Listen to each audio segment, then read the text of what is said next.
여기 옷 살짝 내리면 좋아요. 다시 할게. 네, 좋아요. 괜찮나요? 이제 시작하시면 됩니다. 네.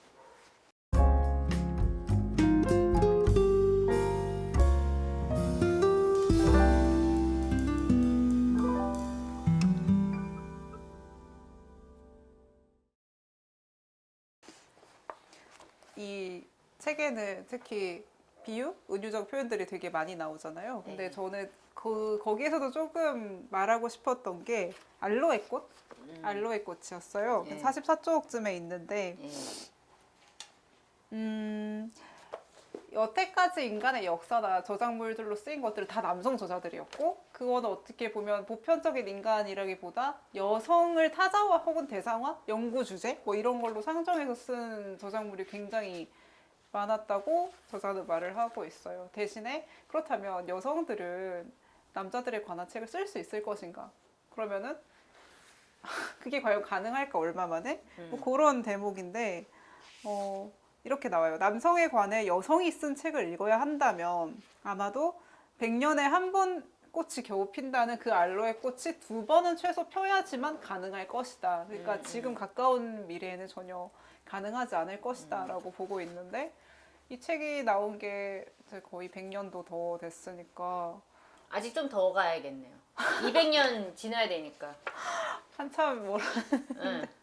그래도 여성의 글쓰기가 많이 가능해진 시대니까 아니 여성의 글쓰기가 가능해지긴 했지만 여기에서 남성이 여성에 대해서 얘기하는 거는 굉장히 많다고 얘기하잖아요. 그리고 또 여기서 그런 얘기도 해요. 실제 여성과 문학 작품 속의 여성이 거리가 그 갭 차이가 너무 크다. 괴리감이. 괴리감이. 그래서 거기에는 막 남자를 유혹하는 여자부터 시작해서 엄청 막 야심 넘치는 야망이 있는 그런 여성들, 온갖 여성들이 다 등장을 하는데 그런데 실제로 현실에서의 여성은 그런 여성들이 많지 않다는 거 아니에요.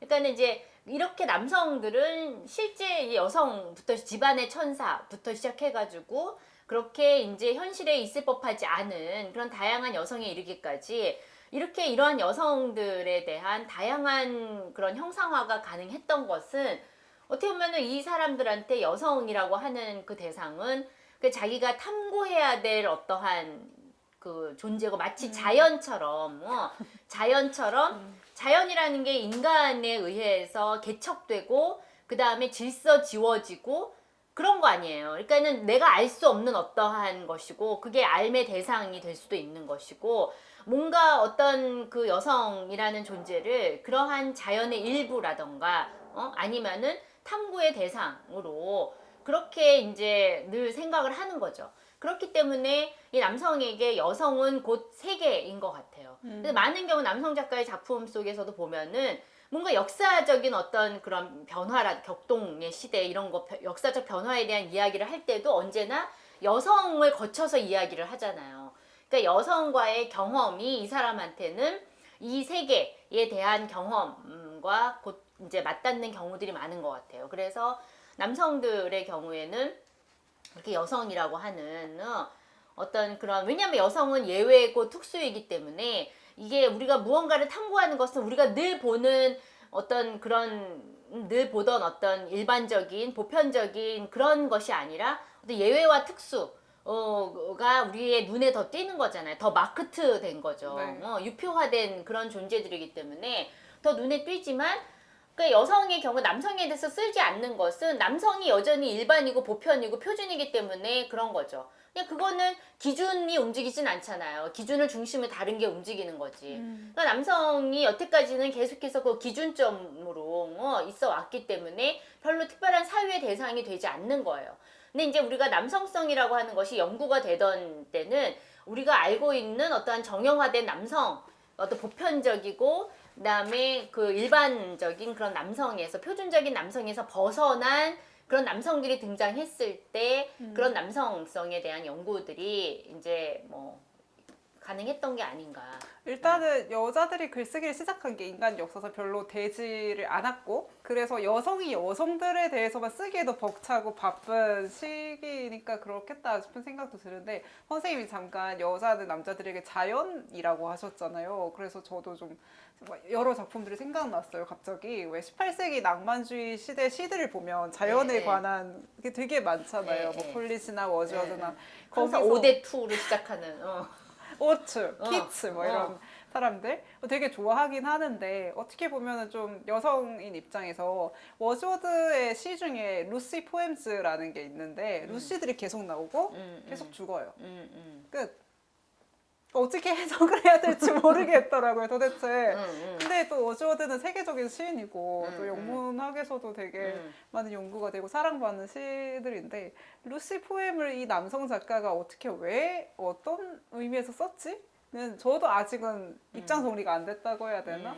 그런 생각이 들더라고요. 그래서 여성은 남성에 의해서 끝없이 노래되어지고 찬양되어지고 하지만 여성이 여성에 관해서는 아직까지 충분히 말해지지도 못했다 이런 생각이 들어서 네 그래서 결국 이 책에서도 지향하는 게 여성이 여성에 대한 관계성 나가는 게 아닌가 그런 생각이 들었습니다. 네. 그리고 여성 작가에 대한 픽션적 인물이 한 명 더 나오잖아요. 네. 셰익스피어의 여동생. 네, 그 얘기를 잠깐 해볼까요? 네. 셰익스피어에게 여동생이 있었다면이라는 어떤 이 가정적인 문장은 이미 많이 유명한데 뭐 예상은 되죠. 있었으면 똑같이 셰익스피어처럼 위대한 작가는 못 됐을 것이다 라고 말을 하고 있고 셰익스피어와 똑같은 그러한 재능을 가졌다고 하더라도. 그 부분이 좀 저는 비참했어요. 많이 절망스러운 묘사들로 뭐 이렇게 뭐 결국은 강간당하거나 거리에서 이렇게 발견되어서 끝이 날 것이다 라고 상정하는 그 부분이 너무 마음이 아팠지만 지금도 여전히 그런 것 같고 여성 작가와 그냥 작가는 좀 다르게 그러니까 여류라는 표현을 이미 우리가 지나왔다고는 말하지만 아직까지도 그런 인식들이 있고 그리고 많은 작가들도 나는 여성 문학하는 작가라고 부르지 말아달라 뭐 이런 말도 많이 하고 그래서 되게 논쟁적인 부분일 수 있을 것 같은데 동시에 이 작가가 주디스 셰익스피어라는 인물 픽션적 인물을 상정해 준 점은 저는 되게 좋았어요. 어떻게 보면 남성 독서에게도 정말 이해와 공감이 쉬워지는 부분이 아닐까? 이런 픽션적인 장치가? 그런 생각이 들더라고요. 근데 저는 이제 사실 그 주디스 섹스피어의 그 이후에 전개되는 삶이라는 게 얘도 이제 그 섹스피어가 집을 나와가지고 작가가 극작가가 되기 위해서 이제 그 연극 무대를 네. 하게 되고 그런 이제 섹스피어처럼 똑같이 얘도 집을 나와가지고 그렇게 했는데 극장주한테 강간당해갖고 10대 때 이제 임신하고 그러다가 나중에 버려져가지고 어떠한 무슨 런던의 어디에 얘 밑에 무슨 어디에 얘 시체가 묻혀 있을 것이다 그런 식의 얘기로 가잖아요. 네.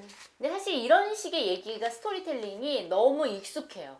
그래서 사실 우리한테는 그런 재능 있는 여성들이 당하게 되는 어떤 위기, 겪게 되는 어떤 그 고통이라고 하는 것이 주로 이제 어떤 강간당하는 것, 그리고 나서 살해되는 것, 이런 식의 얘기가 지금도 반복되고 있는 거잖아요. 그러니까 이 이상의 다른 그러니까 단지 이게 남성처럼 남성 히어로처럼 이 모든 걸 갑자기 초인적인 어떤 능력으로 극복해서 빡 이게 아니라 네. 뭔가 이러한 여성들이 겪을 수 있는 그 이후에 다양한 스토리텔링이 나와야 되는데 여전히 아직까지 우리가 예측 가능한 이런 식의 스토리에만 머물러 있다는 거. 이 주디스 섹스피어에 대해 16세기의 어떠한 여성 인물이라고 상상하는 그 인물에 대한 이야기가 지금까지도 그렇게 크게 바뀌지는 않고 있다라는 거. 그게 저는 좀 답답하다는 생각이 들었고 그리고 여기서 이 사람이 주디스 섹스피어 얘기를 하는 거는 사실은 이런 식으로 이렇게 이제 묻힌 익명적인 여성 작가들이 굉장히 많다는 거 그리고 그러한 여성 문학이라고 하는 건 사실은 그 익명성의 바다 위에서 이게 비로소 시작이 되는 것이라는 거죠. 그러니까는 여성들의 우리가 알지 못하는 무수히 많은 뭔가 글을 쓰려고 시도하고 다양하게 뭔가를 자기의 어떤 상상력을 펼치기 위한 시도를 했는데 결국에는 묻히게 돼. 그것이 뭐 실제로 뭐 살해되거나 아니면은 그냥 비유적인 의미에서 그냥 묻히게 되거나 그런 여성 익명성의 어떤 여성들이 결국에는 이러한 여성 문학들을 가능하게 한 것이 아닌가. 그래서 저는 이 버지니아 울프가 상당히 개인주의자처럼 보이긴 하지만 이런 여성의 역사에 대해서 그리고 우리 이전에 어떠한 그 역사적 기록물로 남아있지 않은 그런 여성에 대한 사유가 있고 또 나중에 이 더 이제 나은 어떤 여성 작가들의 등장을 위해서 6장의 마지막 부분에서 자기들이 이제 노력을 해야 된다라는 식의 얘기를 하거든요. 그러니까는 이러한 이게 개인주의자 재능 있는 한 개인으로서 자기를 드러내거나 아니면은 자기를 이렇게 위치 짓는 것이 아니라 이러한 어떤 여성의 이런 삶의 흐름 속에서 자기에 대해서 사유한다고 하는 점이 저는 이 작가에 대한 새로운 발견이고 우리가 또 다르게 접근해야 되는 부분이 아닌가 그런 생각이 들더라고요.